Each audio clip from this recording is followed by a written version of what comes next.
Hello friends. तो चलिए हम आप कंट्रोल सिस्टम स्टार्ट करेंगे। कंट्रोल सिस्टम में हम इस कॉन्सेप्चुअल अप्रोच पे ज़्यादा फोकस करेंगे। और क्योंकि देखिए, अभी ये आपके बीटेक काम आता है तो आगे चल के गेट में भी काम आएगा। हम फर्स्ट टू लास्ट इसको हम कनेक्टेड रखेंगे जिससे कि आपको कभी कोई चीज़ हार्ड ना लगने पाए।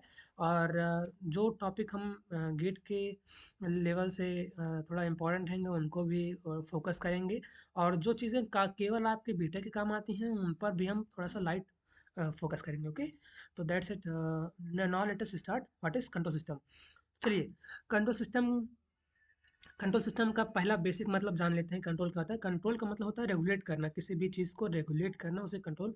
और सिस्टम का मतलब क्या होता है कि हम जब सिस्टम होता है कि हमारे पास काफ़ी सारी फिजिकल चीज़ें हो जाती हैं जिनको हम कनेक्टेड कर देते हैं कोई कोई एक ऑब्जेक्टिव फाइंड करने के लिए। ठीक है, कोई एक हमारा गोल होता है, उसको फाइंड करने के लिए अगर हम कुछ करते हैं, कुछ कॉम्बिनेशन कर देते हैं तो उसको हम सिस्टम बोलते हैं। अब चलिए, ये रहा आपका definition. A system is a combination or an arrangement of different physical components which act together as an entire unit to achieve certain objective। तो ये चीज़ हो गई। तो किसी सर्टेन ऑब्जेक्टिव फाइंड करने के लिए हम डिफरेंट फिजिकल कंपोनेंट्स को कॉम्बिनेशन के रूप में जब देखते हैं तो उसको सिस्टम बोलते हैं। ठीक है, तो आगे आता है हमारा कंट्रोल सिस्टम क्या होता है। तब जो जब दोनों कंट्रोल और सिस्टम को जब कंबाइन करते हैं दैट मीन्स कि arrangement of different physical components connected in such a manner so as to regulate direct और कमांड इटसेल्फ और अदर सिस्टम अदर सिस्टम।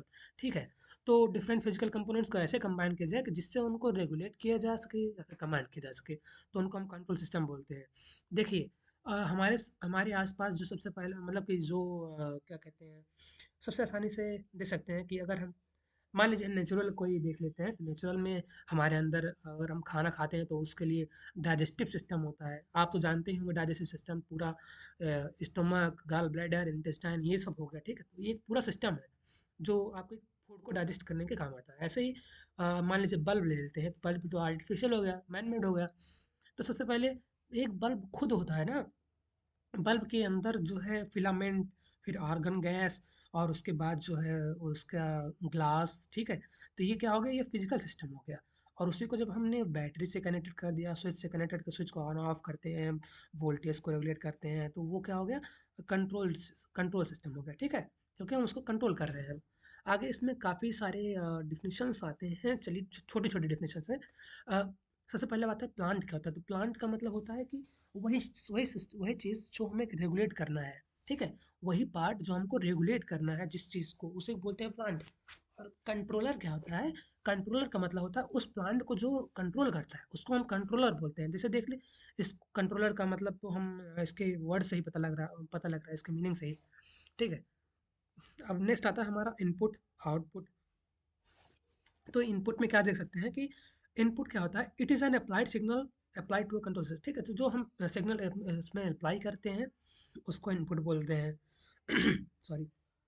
और आउटपुट क्या होता है कि हमें जो रिस्पॉन्स मिलता है। ठीक है, हाँ, तो जो हमें रिस्पॉन्स मिलता है उसको हम क्या बोलते हैं, आउटपुट बोलते हैं। ठीक है, चलिए अब देखिए ये सिस्टम का एक सिस्टम का रिप्रेजेंटेशन है जिसमें एक इनपुट है, एक प्लांट है, एक कंट्रोल्ड आउटपुट है। ठीक है, देखिए इनके जो ऊपर डिफिनीशंस दी गई हैं वो बीटेक के लिहाज से तो ठीक है कि चलिए what is plant, what is controller. ठीक है, और कुछ चीज़ें होंगी जिसको आपको अगर लिखना होगा तो आप जो है वीडियो पॉज़ करके लिख सकते हैं। नेक्स्ट हम क्लासिफिकेशन देख सकते हैं। नेचुरल कंट्रोल सिस्टम, ये आपने जान ही लिया है। अब इसको आप जो है नेचुरल कंट्रोल सिस्टम जैसा कि मीनिंग से पता लग रहा है कि बायोलॉजिकल सिस्टम। ठीक है, जिसमें ह्यूमन का इंटर इंटरफेरेंस नहीं रहता है। दूसरा आता है मैन मेड कंट्रोल सिस्टम। अब मैन मेड में हम लोग क्या एग्जांपल दे सकते हैं, जैसे ऑटोमोबाइल सिस्टम हो गया, ब्रेकिंग सिस्टम हो गया। ये सब क्या हो गया, मैन मेड कंट्रोल सिस्टम है। थर्ड हमारा आता है combinational control systems. Combination means क्या होता है, नेचुरल और मैन मेड को जब हम क्या कहते हैं कंबाइन कर देते हैं तो वो होता है कॉम्बिनेशन कंट्रोल सिस्टम। जैसे ड्राइवर ड्राइविंग द व्हीकल। ठीक है, ड्राइवर तो खुद मैन मेड सिस्टम मतलब कि वो सॉरी नेचुरल सिस्टम है। और व्हीकल हमारा क्या हो गया, व्हीकल हमारा हो गया क्या कहते हैं, मैन मेड। That's it. चलिए, अब गेट के लिहाज से सबसे इम्पोर्टेंट क्या होता है, टाइम वेरिंग और इनवेरिएंट सिस्टम्स। मतलब ये आपका पीछा लास्ट तक नहीं छोड़ता है गेट बीटेक के लिहाज से भी। ठीक है, चलिए हम पहले बात करेंगे टाइम वेरिंग कंट्रोल सिस्टम की। टाइम वेरिंग क्या होता है कि जिसमें सिस्टम्स के पैरामीटर टाइम के साथ वेरी करते रहते हैं, उसको हम बोलते हैं टाइम वेरिंग। एग्जांपल में ले सकते हैं, जैसे देखिए स्पेस में जो रॉकेट्स होते हैं उनका मास समय के साथ डिक्रीज होता रहता है, ठीक है। तो ये क्या हो गया कि mass decreasing with time, time साथ वेरी कर रहा है, that is this called time varying control system. और नेक्स्ट हम देखेंगे तो नेक्स्ट हम टाइम इनवेरिएंट सिस्टम दे सकते हैं। जैसे देखिए रजिस्टर, कैपेसिटर और इंडक्टर के थ्रू जैसे मतलब कोई सर्किट बनी है, तो वो क्या हो जाएगी टाइम इनवेरिएंट। क्यों? क्योंकि रजिस्टर आर एल सी की वैल्यू हम हमेशा फिक्स रखते हैं, क्योंकि वो वैल्यू अपने आप हो नहीं सकती है, तो इसलिए क्या हो गया टाइम इनवेरिएंट सिस्टम हो गया। और इन द नेक्स्ट उसमें देख सकते हैं नेक्स्ट स्टेप में लीनियर और नॉन लीनियर सिस्टम भी आपका पीछा लास्ट तक नहीं छोड़ने वाला है, चाहे बीटेक हो चाहे गेट हो। तो क्योंकि देखिए गेट में क्या होता है कि लीनियर नॉन लीनियर हो गया, वेरिएंट टाइम इनवेरिएंट और टाइम वेरिएंट जो हो गया, उसको हम वो ऑप्शंस में आता है कि बताइए टाइम वेरिएंट लीनियर, ये सब चीज़ें होती है साथ में आ जाती हैं, तो वो उस क्वेश्चन के हिसाब से ये इंपॉर्टेंट रहेगा। A control system is said to be linear if it satisfies following property. तो देखिए सबसे पहले लीनियर तो हमारा लीनियर जैसा कि हम लोगों ने जाना है अभी तक कि आउटपुट हमारा क्या कहते हैं इन अकॉर्डेंस विथ इनपुट रहता है, कि आउटपुट हमारा इनपुट साथ ही इनपुट के अकॉर्डिंग किसी फंक्शन के थ्रू इंक्रीज या डिक्रीज करते रहेगा, जैसे इनपुट बढ़ा वैसे आउटपुट बढ़ा, जैसे इनपुट घटा वैसे आउटपुट भी घटा।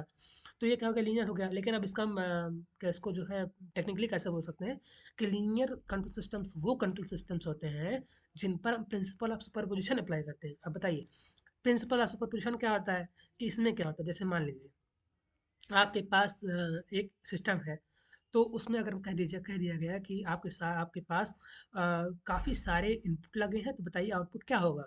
तो ये कहता है प्रिंसिपल ऑफ सुपरपोजिशन, ये कहता है कि जो आपका आउटपुट होगा वो एक एक इनपुट के जरिए जो आउटपुट मिला है उनका कॉम्बिनेशन होगा। मतलब देखिए कि अगर एक इनपुट लिया तो उसका आउटपुट, दूसरा इनपुट लिया तो उसका आउटपुट, उसका जो हमारा नेट आउटपुट मिलेगा ऐसे, वो सारे के सारे आउटपुट्स का कॉम्बिनेशन होगा, तो इसको हम बोलते हैं प्रिंसिपल ऑफ सुपरपोजिशन। और जो इसको फॉलो करेगा वो लीनियर होगा, ठीक है। अम, चलिए इसमें दो प्रॉपर्टी है, एडिटिव प्रॉपर्टी और होमोजेनियस प्रॉपर्टी। तो एडिटिव प्रॉपर्टी क्या कहती है, F X plus Y is equal to F X plus F Y. और होमोजेनियस प्रॉपर्टी क्या कहती है कि अगर एक्स को हम अल्फा से करते हैं तो अल्फा हम बाहर भी ले सकते हैं, ठीक है। तो ये हो गया होमोजेनियस प्रॉपर्टी। चलिए अब देखिए हम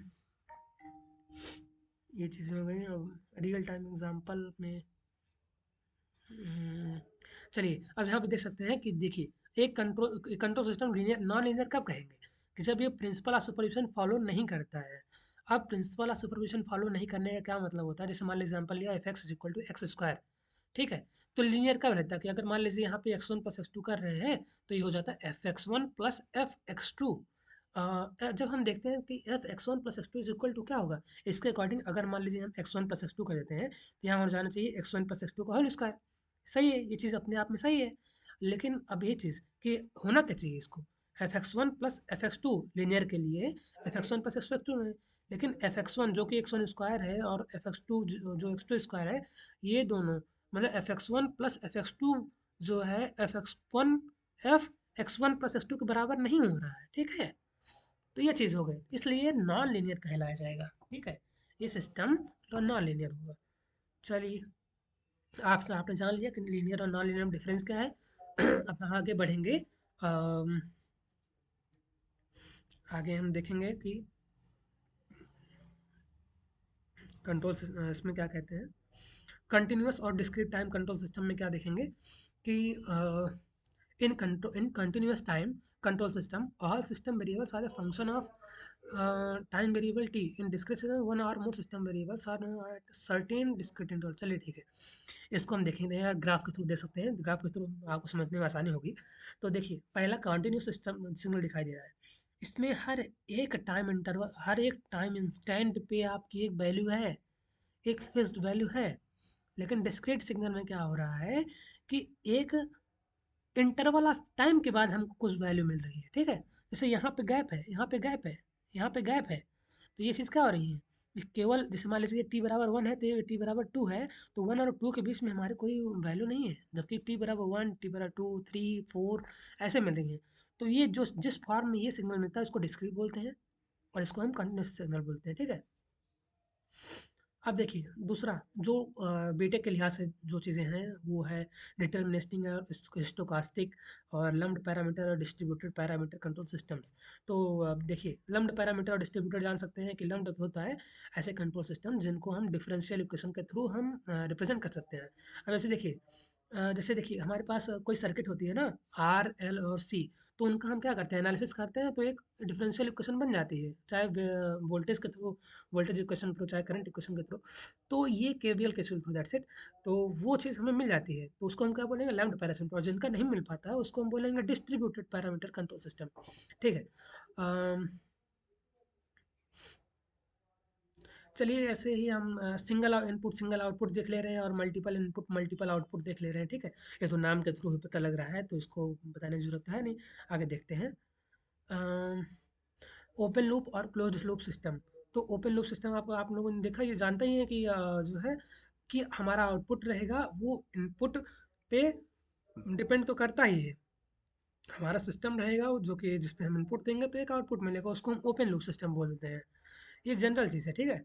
अब उसमें देखिए, अब एक रियल टाइम एप्लीकेशन की बात करें जो इजी रहेगा उसमें, आपको मान लीजिए एग्जांपल के लिए ट्रैफिक लाइट कंट्रोलर लिख सकते हैं, ट्रैफिक लाइट कंट्रोलर लिख सकते हैं और ऑटोमेटिक डोर ओपनिंग सिस्टम लिख सकते हैं। ये जो क्या होते हैं, ये ओपन लूप सिस्टम्स के एग्जांपल्स हैं। नेक्स्ट क्लोज्ड लूप सिस्टम क्या होता है कि देखिए अ, हमारा जो आउटपुट होता है वो इनपुट पे तो डिपेंड करता ही है, लेकिन साथ ही साथ हमारा इनपुट भी आउटपुट पे जब कहीं न कहीं डिपेंडेंट हो जाए तो वो हो जाएगा क्लोज़ लूप।